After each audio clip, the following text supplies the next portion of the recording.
और बात जहां दागी कैंडिडेट्स पे है तो कोर्ट कचहरी पुलिस प्रशासन हर कोई अपना काम कर रहा है। अगर वो चुनाव लड़ने के काबिल नहीं होते, अगर वो रिप्रेजेंटेशन ऑफ पीपल एक्ट या किसी कानून के तहत वो चुनावी मैदान से बाहर कर दिए जाते तो डेफिनेटली वो चुनाव नहीं लड़ते। उनको कोई कानून तो उन्हें चुनाव लड़ने से रोक तो सकती नहीं ना गरिमा जी। अगर उनको अधिकार है, अगर उनके पास कोई आरोप भी लगा, सिद्ध तो हुआ नहीं है, अगर आरोप भी लगा है तो इसका मतलब ये नहीं कि वो चुनावी मैदान से बाहर हो जाए। लेकिन भारतीय जनता पार्टी खुद बताए ना कि वॉशिंग मशीन रहने के बाद भी जो पार्टी कहती है ना हम पे परिवारवाद का आरोप लगाती है। पता है आपको कितना टिकट? खुद भारतीय जनता पार्टी 14 परिवारवाद से आने वाले को टिकट दी है।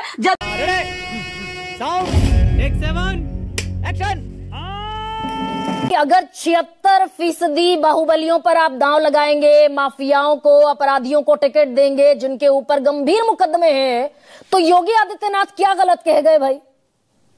माफियाओं को पनपाने का काम पहले भी हुआ है और अगर इतने लोगों पर दांव लगाएंगे तो आरोप तो लगेगा।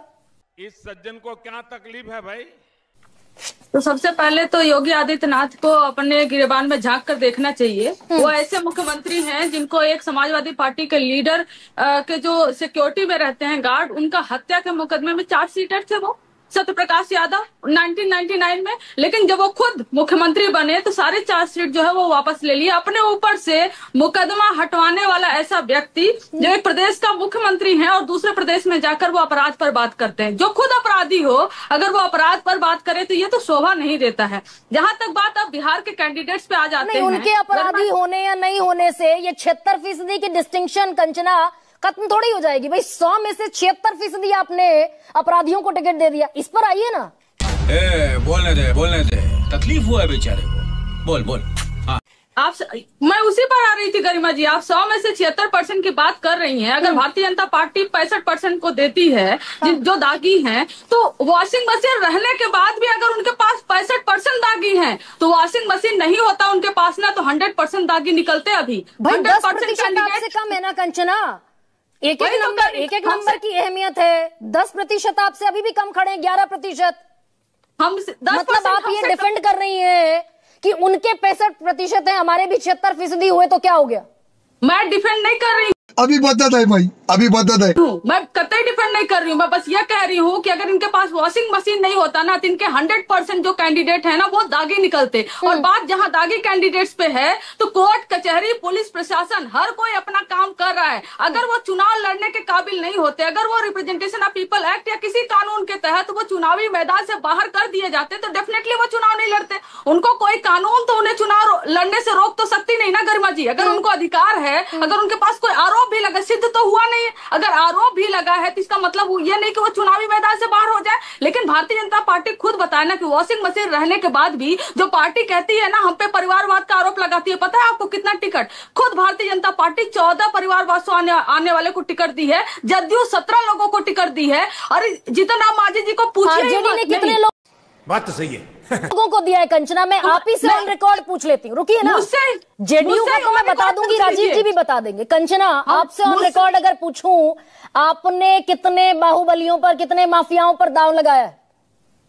आप बताइए, क्या मुन्ना शुक्ला जी की बेटी जो लड़ रही है शिवानी शुक्ला जी, उन पर कोई आरोप है? क्या शिवानी शुक्ला जी जेल में गई हुई थी? क्या शिवानी शुक्ला जी अपराधी हैं या ओसामा साहब जो हैं वो अपराधी हैं? तो ओसामा साहब पर आकर वहां पर कमेंट करना और नाम क्या ओसामा बिन लादेन से जोड़कर ये कहना, ये क्या शोभा देता है एक मुख्यमंत्री को, योगी आदित्यनाथ जी को? कितने मुकदमे हैं, कितने मुकदमे हैं ओसामा साहब पर, शहाबुद्दीन पर कितने मुकदमे थे? ये भाई प्योर पॉलिटिक्स की शुरुआत अगर आप करते तो नजीर पेश होती ना। प्योर पॉलिटिक्स की शुरुआत तो उनसे पूछिए गरिमा जी जो कहते हैं कि हम एकदम शुद्ध राजनीति करते हैं, जो अपराधियों पर बात करते हैं। अरे किस मुंह से अपराधियों पर बात करते हैं? क्या बात है सर, क्या बात है सर। अपने ही कलम से जेल में डालने वाले नीतीश कुमार जी फिर अपने ही कलम से साइन करके जेल से निकालकर चुनाव लड़ाते हैं। ये अपराधियों पर बात करेंगे, दूसरों पर आरोप लगाएंगे। ये AK-47 दिन में लेकर चलने वाले जो अनंत सिंह हैं, कहीं भी जहां मन हो गोली चला देने वाले, एक पत्रकार को धमकी देते हैं कि अगर तुम्हें यहीं पर मार दूं मैं तो क्या सरकार कुछ कर पाएगी? पत्रकार बोलता है कि नहीं कर पाएगी। ये तो वीडियो अवेलेबल है। अगर ऐसा वीडियो मैं गरिमा जी आपसे पूछ रही हूँ, किसी भी कैंडिडेट, राष्ट्रीय जनता दल के कैंडिडेट के मुंह से आ जाता कि अगर मैं तुम्हें यहाँ मार दूं तो क्या सरकार कुछ कर पाएगी? आज पूरा चुनाव सिर्फ और सिर्फ इसी मुद्दे पर हो रहा होता कि इनके कैंडिडेट धमका रहे हैं। लेकिन भारतीय जनता पार्टी अपराधियों को टिकट देगी, दूसरों के गिरेबान में हाथ डालेगी, अपने में नहीं। परिवारवाद को टिकट देगी लेकिन दूसरों के ऊपर उंगली उठाएगी, अपने पे नहीं। और नीतीश कुमार जी का सुन लीजिए, उनके पार्टी से दिनेश सिंह एमएलसी हैं, वीणा सिंह जो है चिराग पासवान जी की पार्टी से सांसद है, उनकी बेटी कोमल चुनाव लड़ रही है। ये बड़ी अच्छी बात कही आप। और उन्हीं के सामने क्या कहते हैं नीतीश कुमार जी, ये परिवारवाद से आने वाले लोग राष्ट्रीय नहीं, परिवारवाद पर मैं आऊंगी भाई। AK-47 किसके घर से मिली थी? कंचना अनंत सिंह लेकर चलते हैं। अरे भाई, ओसामा शाह भूल जाती हैं क्या आप? AK-47 किसके घर से मिली? मुकदमा किसके दौर में 2022 में रजिस्टर हुआ, ये भूल जाती हैं कंचना। आप गरिमा जी मुझे एक भी फोटो दिखा दीजिए ओसामा साहब को, जो अभी चुनाव लड़ रहे हैं, जो AK-47 लेकर चल रहे हो, जिनका एक भी तस्वीर 2022 में AK-47 से फायरिंग का मुकदमा रजिस्टर हुआ। फायरिंग का मुकदमा रजिस्टर हुआ तो यहाँ मर्डर का चार्ज शीटेड आदमी आकर अपराधी दूसरों को बोलेगा, वो मुकदमा सिद्ध हो गया क्या? वो जेल चले गए क्या? बस हवा निकल। जिनके ऊपर केसेस थे जो जेल गए, अनंत सिंह जेल नहीं गए थे क्या? क्यों निकाला गया उनको बाहर? क्यों किया गया चुनावी फायदे के लिए बाहर? तो मानिए फिर अगर कंचना, एक सेकंड कंचना भाई, आरोप सिद्ध होते होते तो इस देश में 20 साल लगते हैं, 25 साल लगते हैं ना? ये तो कम से एक सेकंड, 2022 में किसकी सरकार थी कंचना? नीतीश कुमार के साथ किसकी सरकार थी? ये तो हमारी गलती नहीं हो सकती कि आरोप सिद्ध होते हुए 20 साल लग जाते हैं। ना, एक सेकंड, 2022 में कंचना किसकी सरकार थी? डेफिनेटली सरकार हमारी थी। और आपको और उसी सरकार में AK-47 से फायरिंग का मुकदमा ओसामा शाह पर रजिस्टर हुआ। अच्छा, हमको सिखा रही है। और आप यह भी सुन लीजिए, हमने जो जवाब दिया था तुरंत, जो नीतीश कुमार जी उसी सरकार में आनंद मोहन सिंह को बाहर जेल से निकाले थे, और तेजस्वी जी तुरंत जवाब दिए थे कि इसमें आरजेडी का कोई लेना देना नहीं है, यह नीतीश कुमार जी का प्योर फैसला है। नीतीश कुमार जी होम मिनिस्टर है। आप अनंत सिंह पर आने की जल्दबाजी में कंचना है। मैं आपको मैं आपको बढ़िया वक्ता मानती हूँ, इसीलिए मैं सवाल पूछ रही हूँ आपसे। अरे बैठे हैं ना, राजीव जी बैठे हैं, आएंगे उस सवाल पर।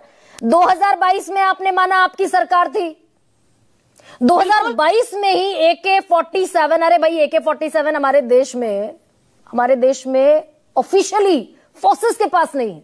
AK-47 से फायरिंग करने के आरोप में रजिस्टर हुआ मुकदमा ओसामा शाह के खिलाफ। अभी बदत है भाई, अभी बदत है। 2022 की ही बात है, मैं 2022 की बात कर रही हूँ। 2 केसेस हुए। पहला, एक जो ओसामा साहब जी पे केस रजिस्टर हुआ, दूसरा आनंद मोहन सिंह को जेल से बाहर निकाला गया। और दोनों काम करने वाले कौन थे? नीतीश जी थे। एक अपराधी जिसको सजा मिली हुई थी, उसको जेल से निकाले, और एक व्यक्ति जो कि बस ये कहा गया कि वो चलाए होंगे, कभी भी कोई सबूत बाहर नहीं निकला। क्यों नहीं ये मामला आगे बढ़ा? आपकी पुलिस ने फर्जी FIR रजिस्टर की कंचना, आप बताइए ना। अरे भाई, आपकी पुलिस ने यानी कि फर्जी FIR रजिस्टर की बगैर सबूत के? हमारी पुलिस नहीं थी, और 20 साल से हमारी पुलिस नहीं है। 20 साल से नीतीश कुमार जी की पुलिस है, होम मिनिस्टर हमेशा वही रहे हुए हैं। तो 2022 में भी हमारी पुलिस नहीं थी। लेकिन क्या कोई भी ऐसा विजुअल्स, कोई भी तस्वीर आया जहां पर ओसामा साहब चला रहे थे? क्यों नहीं बढ़ा ये केस? क्योंकि कुछ मिला ही नहीं। बस आरोप तय करने से, कहीं पर रिपोर्ट लिख देने से कोई आरोप सिद्ध नहीं हो जाता। एक मतलब ये ADR जैसी विश्वसनीय संस्था नहीं। एक सेकंड कंचना, आपने तो अभी जगदीप छोकर का जब निधन हुआ, आपने श्रद्धांजलि दी। बोलने दे, तकलीफ हुआ है बेचारे को। बोल। हाँ। ADR जैसी विश्वसनीय संस्था के आंकड़े पर आप सवाल उठा रही हैं। आपके 76% लोग दागी हैं। बिल्कुल नहीं। ADR जैसी संस्था के रिपोर्ट को हमेशा पढ़ते हैं, रेस्पेक्ट करते हैं, लेकिन ADR जैसी संस्था वही कह रहा है कि 76% दागी हैं आपके। गरिमा जी पूरी बात सुन लीजिए। वो बताते हैं कि ये दागी है, इनके आरोप लगा है या इनके ऊपर कहीं रजिस्टर है केस। वो यह नहीं बताते हैं कि ये सिद्ध हो चुका है। वो यह नहीं बताते हैं कि ये जेल से आकर आ गए हैं। यह नहीं बताते हैं कि इनको सजा हो चुकी है। बताइए ना, कितने लोग जो सजा युक्त हैं उनको भारतीय जनता पार्टी NDA जो टिकट दी हुई है, और हम कितनों को दिए हुए हैं। खत्म, बाय बाय, टाटा।